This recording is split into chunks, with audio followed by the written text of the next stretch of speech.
Assalamualaikum warahmatullahi wabarakatuh. Perkenalkan, nama saya Nur Hikmah Amalyani dengan NIM D0812010444. Pada kali ini saya akan memaparkan materi mengenai percobaan magnetic field on coil.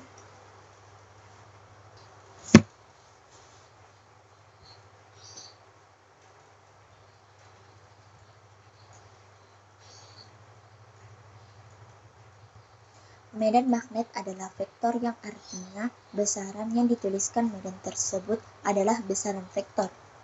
Besaran vektor magnet ini bisa disebut induksi magnet dan dinyatakan dengan vektor B, sedangkan medan listrik, medan magnet dinyatakan atau dituliskan dengan garis-garis yang dinamakan garis induksi magnet, yaitu garis yang arah garis singgung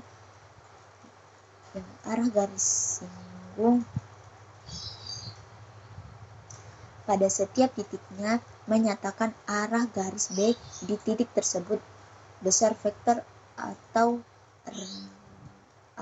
rapat garis induksi magnet yang melalui satu satuan luas bidang dan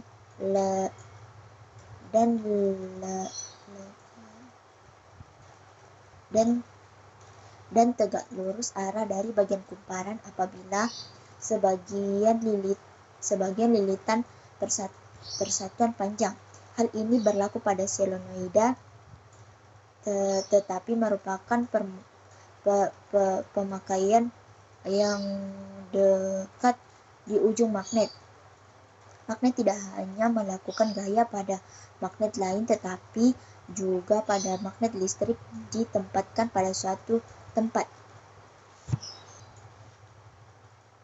Elektromagnetisme digunakan pada banyak aplikasi praktis dan motor dan generator sampai menghasilkan medan magnet besar untuk riset karena arus terus mengalir banyak kehilangan kalor yang sering terjadi. Kumparan pendingin yang merupakan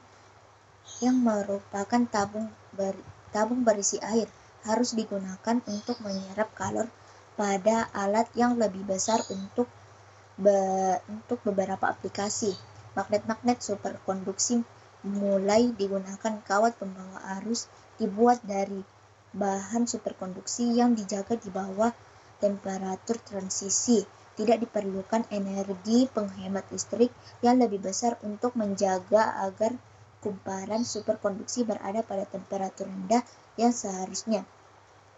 Alat lainnya yang berguna terdiri dari solenoida. Suatu penggunaan sederhana adalah sebagai bel pintu sebuah rumah ataupun contoh-contoh lainnya yang erat kaitannya dengan itu. Alat dan bahan yang kami gunakan saat melakukan percobaan yaitu yang pertama Explorer GLX, yaitu berfungsi untuk menampilkan data medan magnet. Yang kedua yaitu DC power supply yang berfungsi sebagai sumber tegangan dan arus DC.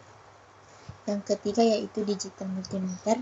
Yang keempat yaitu dynamic track mount yang berfungsi sebagai lintasan magnetic field sensor. Yang kelima yaitu magnetic field sensor yang berfungsi untuk mendeteksi medan magnet. Yang keenam yaitu patch cords yang berfungsi sebagai kabel penghubung. Yang ketujuh itu statik berfungsi sebagai penyangga lintasan. Yang kedelapan single coil dan double coil berfungsi sebagai objek percobaan. Kesimpulan pada percobaan kali ini yaitu yang pertama, hubungan antara kuat arus dan medan magnet pada kumparan tunggal dan kumparan paralel yakni sama, yaitu kuat arus berbanding lurus dengan medan magnet.